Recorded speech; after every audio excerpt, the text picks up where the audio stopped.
पानी लेकर एक बेलपत्र, हरा मूंग, शमी पत्र डालकर और उसमें थोड़ा सा गुड़ डालकर भगवान शिव का स्मरण कर कर प्रदोष काल में, मान लो कोई काम आपका बहुत जरूरी है, बहुत दिनों से आप थक गए हैं, नहीं हो रहा, कर्जा बढ़ रहा है, धन नहीं आ रहा, व्यापार नहीं चढ़ रहा, या कोई समस्या बहुत प्रबल है, कोई एग्जाम में बैठ रहे हो नहीं हो रहा, परीक्षा भी दे दी है, रिजल्ट आने ही वाला है, तो भी प्रदोष काल में, प्रदोष के समय वो जल, मूंग, समीपत्र और बेलपत्र और गुड़ का शंकर के शिवलिंग को समर्पित करना प्रारंभ कर दो। 2 या 3 प्रदोष करोगे, बाबा आपकी मनोकामना शीघ्र पूर्ण कर देगा। 2 या 3 करो, बाबा करें। बहुत तकलीफ है, दुख की जिंदगी चल रही है। कोई परिवार में बेटे हैं, बहुएं हैं, बेटियां हैं, सब प्रयास कर रहे हैं।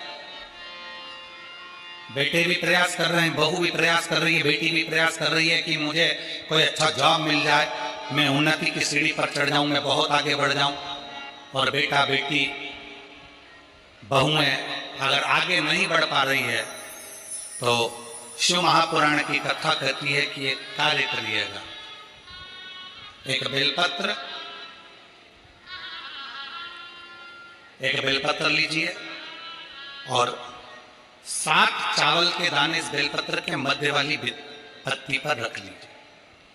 जो बेटा बेटी बहुत प्रयास कर रहे हो, बहुत कंपटीशन एग्जाम दे रहे हो, बहुत मेहनत कर रहे हो, और उसके बाद भी बहुओं का, बेटियों का, बेटों का अगर कहीं जॉब नहीं लग रहा और कहीं सिलेक्शन हो ही नहीं रहा और बहुत हार चुके हैं, तब एक बेलपत्र 7 चावल के दाने मध्य पत्ती पर 7 चावल के दाने, एक घिसे हुए चंदन की गोली, पीला चंदन को घिस कर उसकी एक गोली बनाए, एक गोली गोल कर कर शिवपिंडी जैसी, शिवलिंग जैसी गोली बनाकर उस चावल के दाने पर रख लो। एक स्थान पर रखकर घर के अंदर ही उसका पूजन कर लो। और पूजन करना है वही जो आप घर में सामग्री, आपके रोली, चावल, मोली, हल्दी, उससे पूजन कर कर, दिए से आरती कर कर, ऐसी कैसी ही बेलपत्र अशोक सुंदरी वाली जगह पर, थोड़ा समझिएगा, अशोक सुंदरी वाली जगह मतलब जहां से पानी बह रहा है उस ओर इस डंडी को रखना, और ऐसी कैसी पत्ती अशोक सुंदरी वाली जगह पर रख दीजिए। ये किसी भी प्रदोष के दिन या किसी भी सोमवार की अष्टमी के दिन या किसी भी विशेष शिवरात्रि के दिन आप ये एक बार केवल करना है और अपने मन की कामना कर कर उसको रखकर बाबा को घी का 2 दिया लगाकर आ जाना है। मेरा भोलेनाथ आपका हाथ पकड़कर आपको कंपटीशन एग्जाम में विजय दिलाएगा।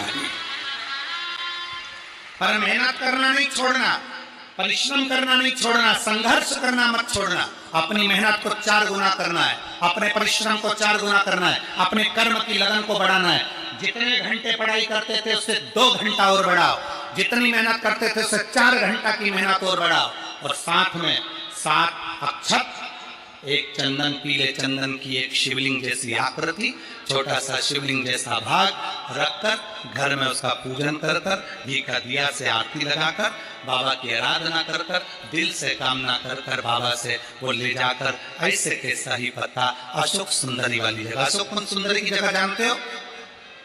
ये जो जगह है, ये जो जगह दिख रही है, मेरा निवेदन है चैनल वालों से थोड़ा उसको दिखाने का प्रयास करें। ये जो जगह है, ये शिवलिंग है, इधर शिवलिंग है, और शिवलिंग के साइड में जो जगह होती है जहां से पानी बहता है उसको अशोक सुंदरी की जगह कहते हैं।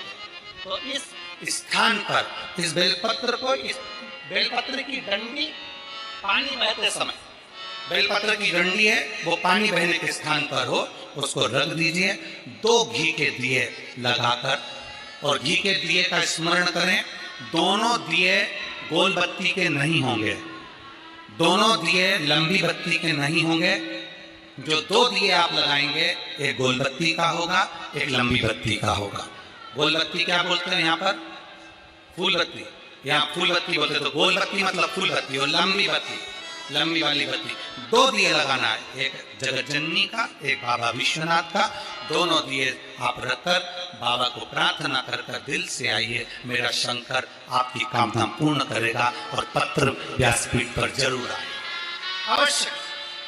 शिव को प्रिय है पुष्प में आंक का पुष्प, जो आंकड़े का पुष्प होता है शंकर को बड़ा प्रिय है। और दूसरे नंबर पर शंकर को प्रिय है शमी का पुष्प, बहुत ध्यान देना महाराज। तीसरे नंबर पर शंकर को प्रिय है महाराज सरसों का पुष्प। सरसों होती है ना, जो राई अपन बोते हैं, सरसों बोते हैं, उसमें पीले कलर का जो पुष्प लगता है। हमारा तो निवेदन रहता है जब तक सरसों आए तो प्रयास करा करो कि सरसों के 108 पुष्प शंकर भगवान पर चढ़ाना प्रारंभ कर दो। महाराज ये पक्का है कि वर्ष भर कोई बड़ी बीमारी आपको घेर नहीं सकती अगर सरसों के फूल शिव को चढ़ रहे हैं तो। और प्रयास करना कि सरसों का जो पुष्प होता है, सरसों का जो फूल होता है महाराज, अगर कोई व्यक्ति को किडनी या लीवर से जुड़ी हुई कोई तकलीफ होती है या किसी व्यक्ति का एक्सीडेंट हो गया होता है और उसका कोई अंग रह गया हो, कोई शरीर का कोई भाग रह गया और वो काम नहीं कर रहा हो, जैसे किसी के पांव रह जाते हैं एक्सीडेंट के बाद, किसी का हाथ रह जाता है, या कोई अंग काम नहीं कर रहा हो, वहाँ ब्लड पहुँच नहीं रहा हो, वो जगह एकदम सुन्न हो गई हो, खाली पड़ गई हो, तो उसके लिए शिव महापुराण की कथा कहती है कि सरसों के पुष्प 11 शंकर जी के राइट भाग में, जहाँ शिव जी के गण दरवाजे के द्वारपाल मणिभद्र जिस जगह पर निवास करते हैं, कौन निवास करते हैं? मणिभद्र। शंकर जी के दरवाजे के द्वारपाल हैं मणिभद्र जी। तो मणिभद्र दरवाजे के द्वारपाल में राइट भाग में मणिभद्र जी विराजते हैं। मतलब राइट भाग कौन सा हुआ? जब आप मंदिर से बाहर निकलेंगे तो राइट भाग, मंदिर में प्रवेश करेंगे जब राइट नहीं होना चाहिए, आप मंदिर से जब जाएं तो राइट भाग।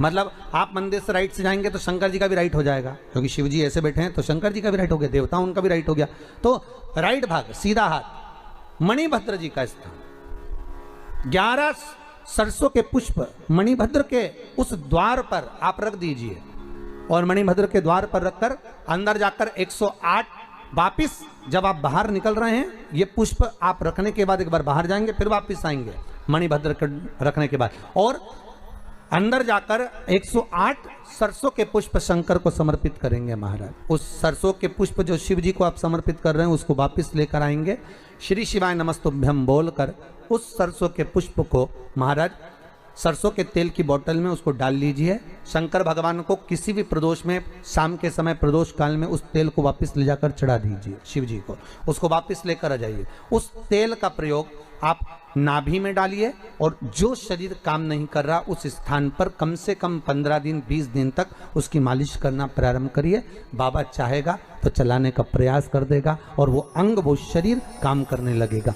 मणिभद्र का स्मरण, श्री शिवाय नमस्तुभ्यम, सब बोलिए एक बार जमकर, श्री, अरे पहले बोल दिया, हमारे साथ तो बोलो, श्री शिवाय नमस्तुभ्यम। भगवान शिव के मंत्र का स्मरण कर कर करते सरसों का जो पुष्प है उसमें आनंद की अनुभूति है।